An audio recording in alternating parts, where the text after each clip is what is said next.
Assalamualaikum warahmatullahi wabarakatuh. Perkenalkan, nama saya Mistian Ningrum. Saya dari program studi Sejarah Peradaban Islam, Fakultas Usuluddin Adab dan Humanira. Pada video kali ini, saya akan membahas mengenai demokrasi. Bagaimana sejarah dan jejak demokrasi di negara Indonesia ini.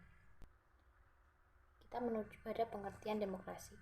Demokrasi merupakan sebuah kata secara harfiah dalam KBBI memiliki arti, bentuk atau sistem pemerintahan yang seluruh rakyatnya turut serta memerintah dengan perantara wakilnya atau gagasan atau pandangan hidup yang mengutamakan persamaan hak dan kewajiban, serta perlakuan yang sama bagi semua warga negara.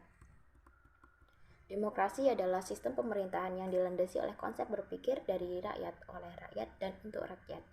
Dalam menjalankan pemerintahan, pemerintah dikontrol dan diawasi oleh rakyat melalui undang-undang yang dibuat oleh wakil-wakilnya di parlemen.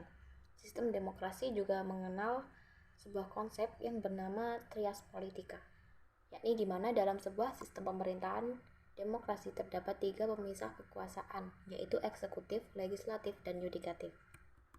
Tapi pernah gak sih kamu bertanya-tanya kayak, mengapa sih harus demokrasi?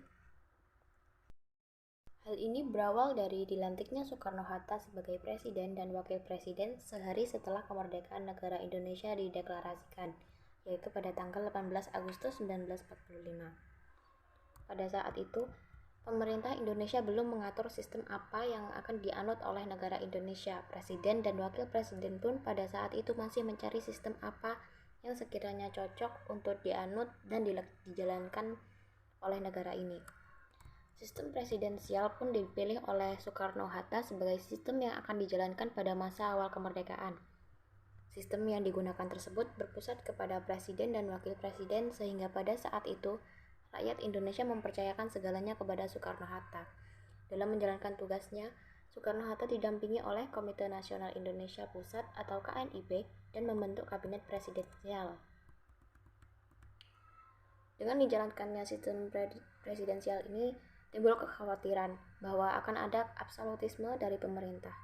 Untuk itu, demi menghindari absolutisme ini atau kekuatan dari satu pihak, pemerintah Indonesia mengeluarkan 3 maklumat. Yang pertama adalah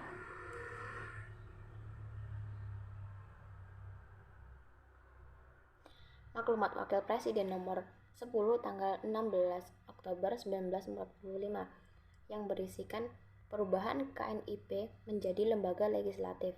Yang kedua, Maklumat Pemerintah tanggal 3 November 1945 tentang pembentukan partai-partai politik. Yang ketiga, Maklumat Pemerintah tanggal 14 November 1945 tentang perubahan sistem pemerintahan dari sistem presidensial ke sistem parlementer. Sistem parlementer pun dianut dan kedaulatan sepenuhnya digenggam oleh rakyat. Dengan berjalannya sistem ini, Presiden membentuk satu kabinet lagi, namun kabinet ini tidak berjalan lama.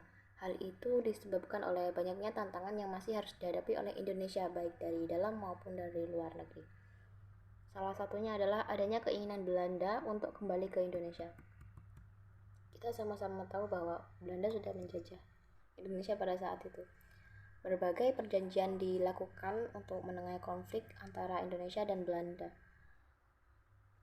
seperti Perjanjian Linggarjati, Perjanjian Renville, dan Perjanjian Romroyen.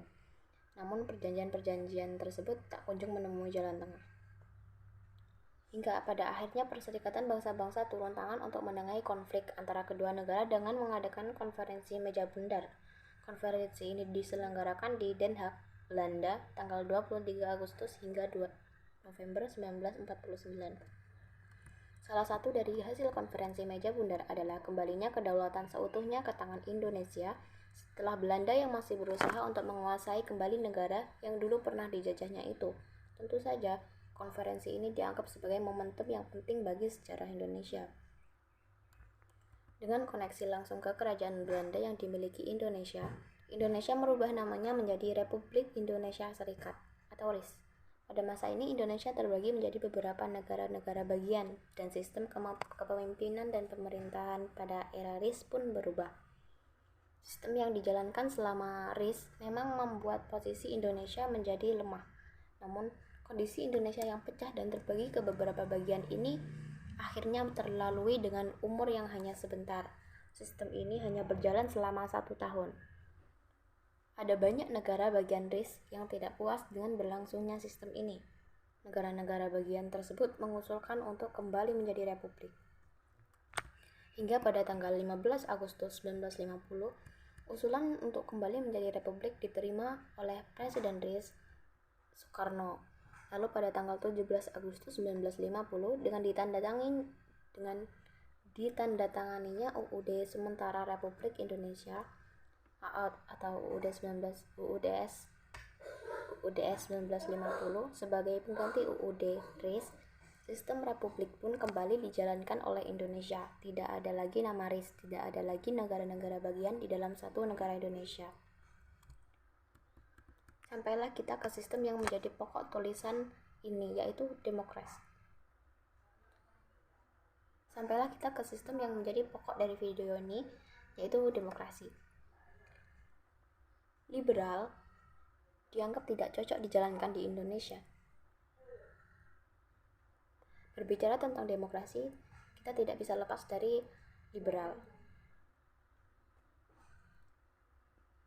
Demokrasi liberal dianggap tidak cocok dijalankan di Indonesia, sehingga Soekarno sebagai presiden mengeluarkan dekret presiden 5 Juli 1959 yang menjadi penanda dijalankannya sistem demokrasi terpimpin.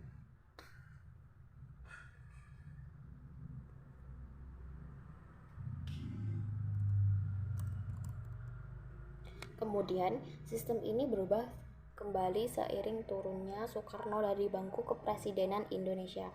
Setelah berbagai kejadian terjadi, salah satunya G30 SPKI, masa pemerintahan Soekarno dengan demokrasi terpimpinnya pun berakhir.